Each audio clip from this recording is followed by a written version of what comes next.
Salut, c'est Greg. Dans cet épisode, on va passer d'un paysage comme celui-ci à un paysage comme celui-là. On est sur la fin de la boucle du demi-tour de France, 4000 km en 12 jours pour voir les plus belles pépites de la partie ouest de notre pays. Et si ça vous intéresse de faire la même chose pour passer 2 semaines de vacances exceptionnelles, le guide est déjà dispo sur mon site, lesapprentisvoyageurs.fr. Et pour cette vidéo, on va se concentrer sur le sud-ouest pour vous montrer comment vous allez quitter les Pyrénées et rejoindre les Corbières de la meilleure manière possible. Vous allez voir que même si la météo n'est pas toujours la meilleure, les routes, les décors et l'itinéraire sont si bien qu'une telle journée est un pur concentré de bonheur au guidon de votre moto. Cette partie de la France regorge de pépites et après ce demi-tour de France, je compte bien vous y proposer des guides pour les explorer en profondeur sur de longs week-ends.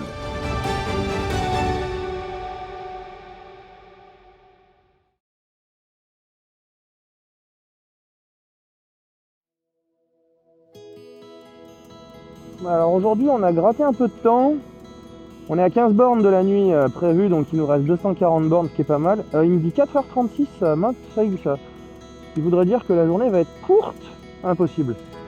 Demi-tour de France. A priori on part à gauche là, donc dans les reliefs directs. J'espère que t'es chaud hein, Tony, hein. Ça à mon avis...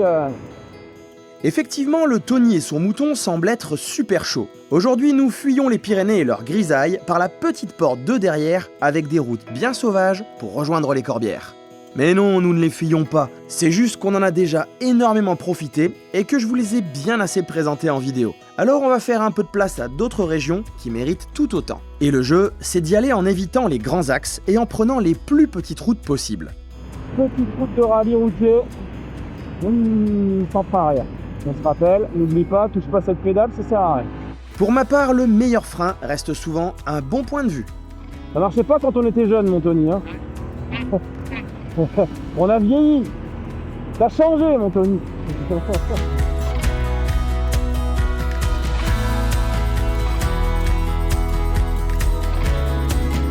Le genre de col improbable que j'adore, quoi. C'est... Bah voilà, on repique 942 mètres. Incroyable ce col. Je suis le seul dingo là à adorer ce genre de route de bon matin ou peu importe la moto. Bon, toi en ZX6 là. Ouais, c'était bien, c'est un bon échauffement. Ah, bon échauffement, ça y est. Et les pneus pas du tout faits pour sont-ils chauds? Ils sont chauds, c'est bon. Je doute que beaucoup de motos fassent leur petit tour par ici, et c'est bien dommage. Mais peut-être que vous serez là prochainement.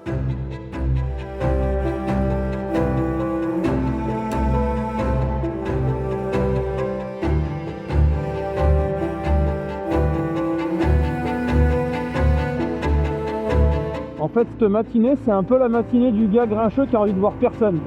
Je veux croiser aucun humain. Après une ascension comme on les aime, bim, forfait habituel pour moi dans les Pyrénées, brume et le mystère se pose sur les paysages alentours. Ah ouais. Pas mal. Est-ce que ça vous plaît? Magnifique. C'est beau, hein? Oh, c'est beau, ouais. Ah, les points de vue sont impressionnants, hein.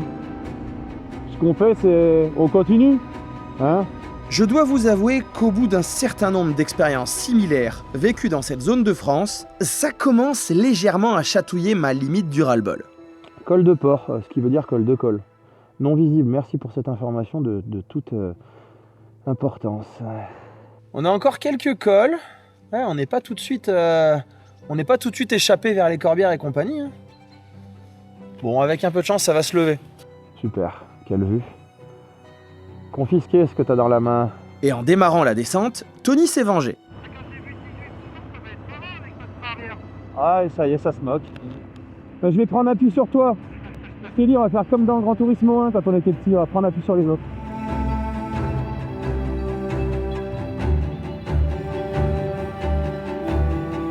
On est fin septembre. Et ici, on est déjà mi-novembre en fait. Oh putain, je suis en train de foutre, j'ai une joie gelée. Qu'est-ce que tu es en train de faire? Je cherche mon propriétaire. Merde, Mais qu'est-ce qu'il fait? Il ne le trouve pas, il a froid aux doigts. C'est mignon. je vais m'arrêter. Pourtant, moi j'ai de la poignée chauffante, là je suis bien. Attends, je le sens. Est-ce que tu veux que je te le tourne, ton bouton? Attends, je vais peut-être... Putain, c'est la première fois que je le sens pas. Ouais, elle va caler, elle va s'éteindre. Ah là là, la cuve est bientôt vide. Ah là là. Tic, tac, tic. Sors, la clé, sors. Sors. Mais qu'est-ce qu'il cherche? Je cherche le bouton. Mais il est là! Regarde, fuel!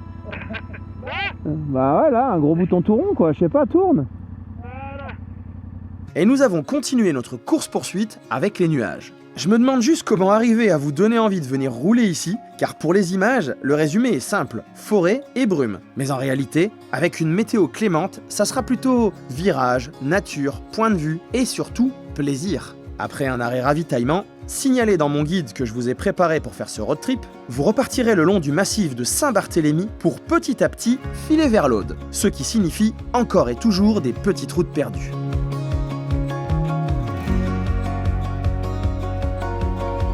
On l'avait pris en sens inverse il y a 4 ans, celle-là, tu penses, ouais, c'est ça? Sûr et certain. Je peux dire qu'on avait mangé là-haut. Cette petite route, à peine plus de 900 mètres d'altitude, est vraiment agréable. Et elle donne l'impression d'être au milieu de nulle part, alors que nous sommes quasiment au centre des 3 plus grandes villes du département. Cette partie m'a rappelé certains coins verdoyants du Vercors. Rien d'impressionnant en soi, mais c'est beau, la nature vous enveloppe, et vous enroulez les courbes en profitant. Le contraste avec ce qu'on a déjà vu, et surtout ce qui arrive, est assez net. Et pourtant, le plaisir est toujours là. Alors, je me demande si vous aussi, ça vous plaît même quand tout est moins waouh. Après tout, il n'est pas possible de rester sans arrêt en plein milieu des plus beaux endroits du pays.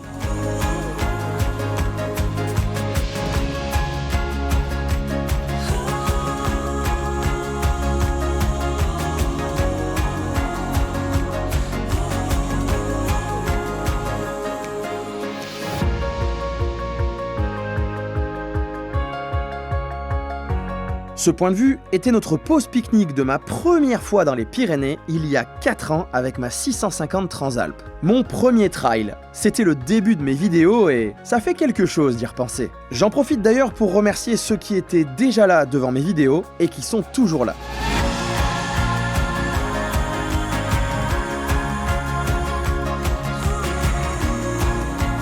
Et après cette incroyable portion dont je raffole, nous retrouverons la route principale. Tiens, si vous aussi vous adorez les routes où on se croise à peine, écrivez-moi Yippee en commentaire. J'ai bien envie de voir combien de mazos nous sommes dans le genre. Car il faut bien avouer qu'il est quand même plus safe de rouler sur une large route propre.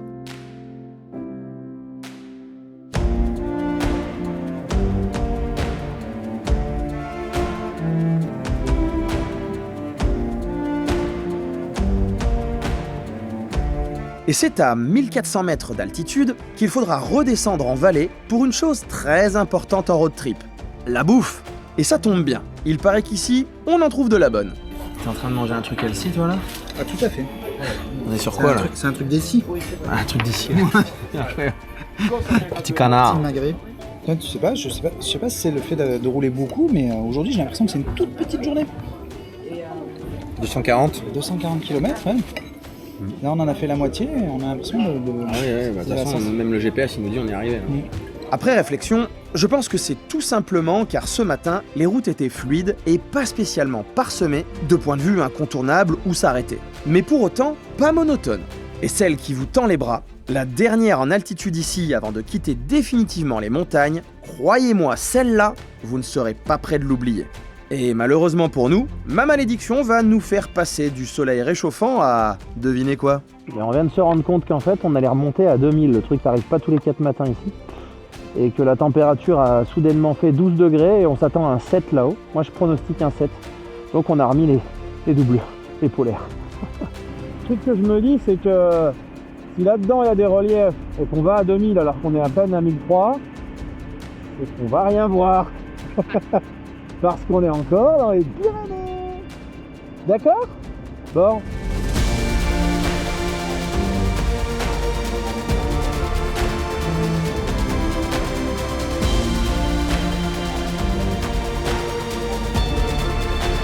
Comme quoi un col, hein, c'est pas qu'un passage pour nous, en même temps c'est sur la crête, mais attention, boum, on arrive au col et voilà, nuage.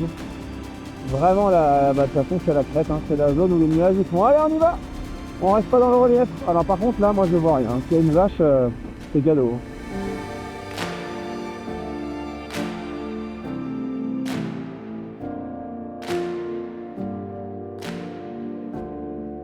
Et puis sur la descente, malgré la grisaille, en repassant sous la couche nuageuse, attention mesdames et messieurs, le spectacle va commencer. Non mais regarde-moi ça. On dirait des mini Montvernier là.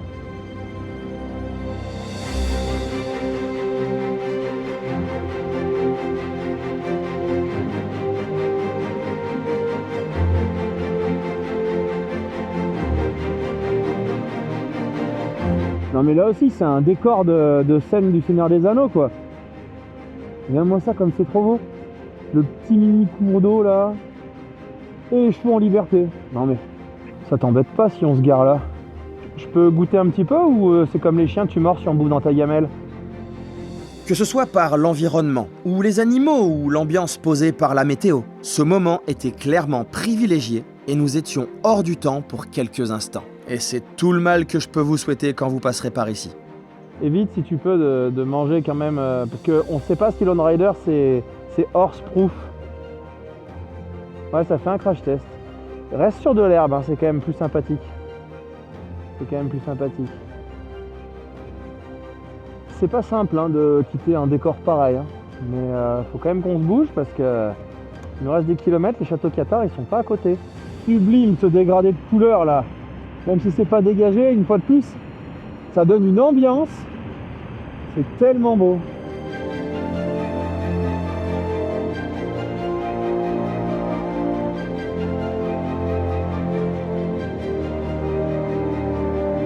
C'est juste après ce slalom animalier que l'Aude vous accueillera. Et de la manière la plus parlante qu'il soit, puisque vous débarquerez directement en plein dans ses gorges. Elle prend sa source non loin d'ici, à moins de 20 km à vol d'oiseau, tout près de Font-Romeu, et elle vous indiquera le chemin des premiers châteaux Cathars. Une route bien propre, roulante et sinueuse à la fois. Voici de quoi nous réveiller doucement du rêve dans lequel notre dernière pause nous avait laissé. Ces deux gorges successives, formées par l'Aude, permettent de se faufiler entre les derniers reliefs pour rentrer dans le parc naturel régional des Corbières.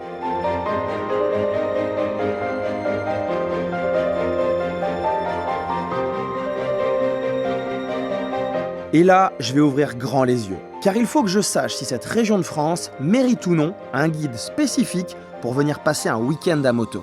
Et pour le savoir, nous allons tout de suite aller explorer les petites routes de l'arrière-pays et les reliefs. Qui a envie de venir se balader ici? Moi. Toi aussi? Pareil. Oh là là, c'est trop beau. On retrouve les vignes, il y a du relief, il y a de la variété de végétation. Ces petits virages là en plein milieu des champs là, sur une route improbable, on pourrait presque se croire en Corse, tiens, tu vois. Bon, on a à peine commencé que je me dis déjà qu'il va sûrement y avoir un guide ici.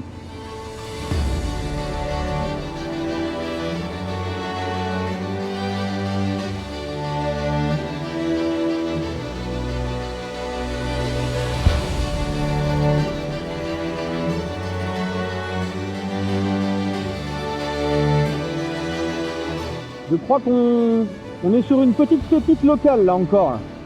Cette route qui pourrait presque ressembler à un petit rallye routier des fois là, mais en pleine nature cathare.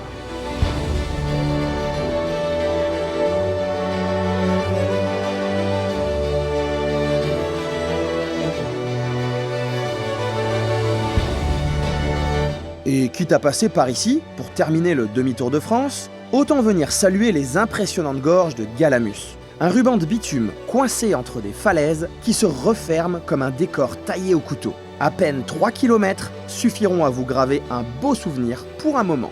C'est étroit, c'est sauvage et c'est absolument admirable.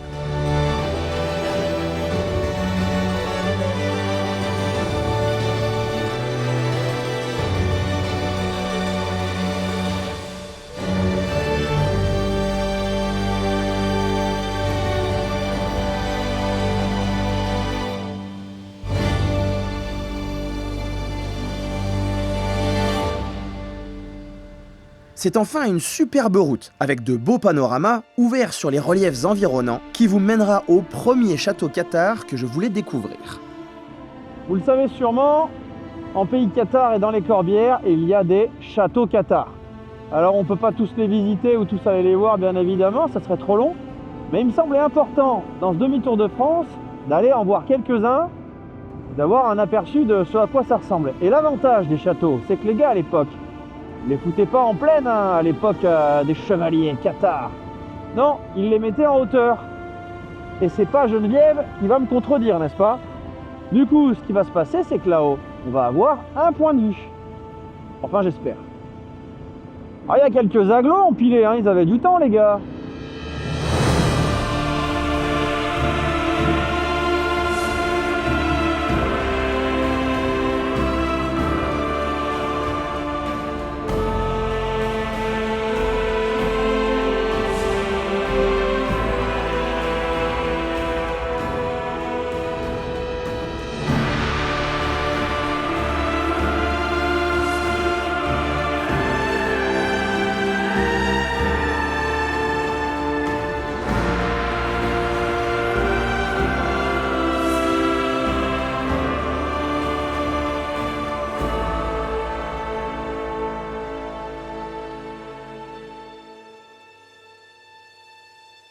Donc ce qui ne semble pas être un rocher naturel là-bas, qui est probablement un château, d'après Tony et d'après les cartes, c'est le prochain où on va. Il faudra redescendre de cet impressionnant promontoire pour rejoindre le prochain tout aussi marquant.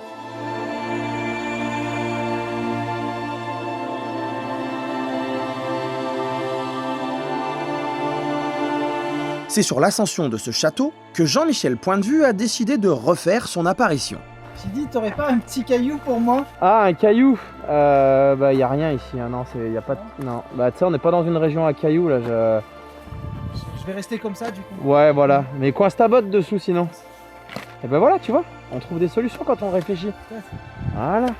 Niveau vue là, sur ce château, on peut pas faire mieux. Bon, il fallait gratter un petit peu un bout de piste, légal pour le coup, et on obtient une vue à 360 degrés. Et Tony a raison. Le trait bien droit là-bas, à l'horizon, c'est la mer.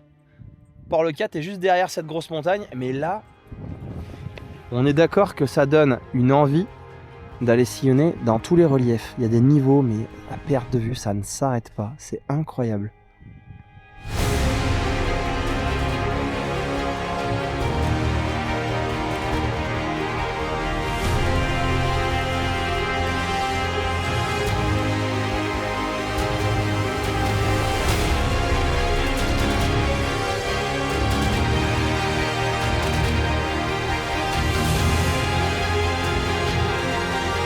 Je pense que vous l'avez compris, voilà encore une région qui m'a totalement séduit et on va se revoir très bientôt.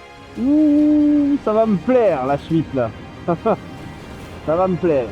Certes, mais si on reste concentré sur les paysages, les routes et ce qu'on aime à moto, j'ai clairement l'impression d'avoir ouvert la boîte de Pandore, mais en positif, et même en très très positif.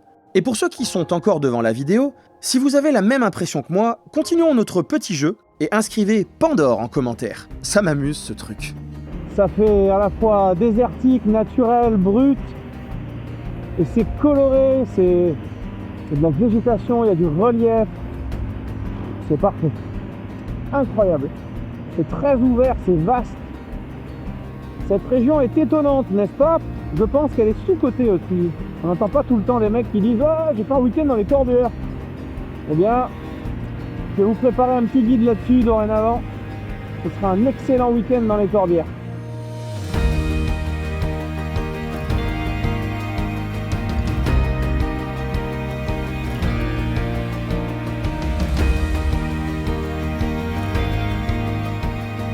Pour cette dernière nuit de cette incroyable road trip à travers notre belle France, nous ferons enfin du camping, histoire de ne pas avoir trimballé le matos sur plus de 4000 bornes pour rien. Bon, le lieu n'est pas super propice à poser la tente. Pas grave, nous avons encore 2 jokers pour clôturer tout ça en beauté. Je vais voir s'il y a la fonction, tu sais. Vous y avez cru, hein? Cette installation sera l'occasion de tester du tout nouveau matériel pour les amateurs de camping ou de bivouac. Voilà, il y en a souvent qui disent « Oh, tu fais plus de camping et tout !» Le truc, c'est qu'avec les journées de tournage et la fatigue et le temps qu'on y laisse, se taper 3/4 d'heure d'installation, la douche, au sanitaire et compagnie, flemme. Et demain matin, on veut partir tôt parce que grosse journée de tournage, eh ben, il y en a encore pour autant, pour tout remettre en place et va te laver les dents et machin. Donc flemme. Mais, voilà, on l'a fait. Il est pas magnifique en robe du soir, hein. Voilà, et regardez ça. Test d'un nouveau matelas Il est influenceur, cet aventuriste. Hein. Et moi, trop influençable. On est large. On a la surprise dans 9 minutes. On est large. Allez, let's go. Ça va être le bon moment, là. Ouais, après bientôt 4000 bornes, on ne l'a pas volé celle-là. Et puis, dans un camping, sérieux, on ne pouvait pas rater ça. Demain, normalement, il y a encore une soirée. Ouais. Sauf qu'on va se faire 300 bornes pour rentrer à la maison parce que on sera mieux chez nous qu'au camping. Du coup, ça va? Ça va, on est bien là. Alors, dans les Corbières, donc avec un petit vin de rigueur, un petit vin du coin. Et on a beau être au camping, mais ils ont un resto, relais motard, guide du routard depuis 10 ans. Une bombe atomique cet endroit. Voilà, la pizza à l'envoi, effiloché, de canard.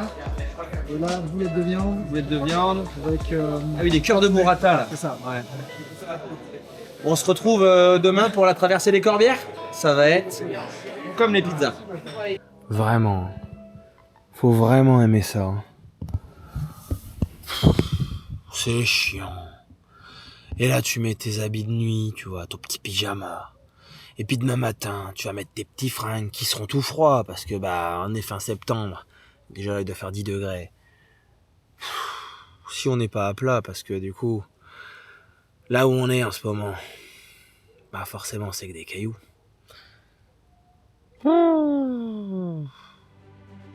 Bon, on va laisser le ronchon ronchonner, et demain, apprêtez-vous à en prendre plein la vue pour la fin de la traversée des Corbières, mais aussi du superbe parc naturel régional du Haut-Languedoc. J'espère que cette vidéo vous aura donné de belles idées et des envies de vacances. Pensez à soutenir mon travail si ça vous a plu, et je vous donne rendez-vous dans la prochaine vidéo.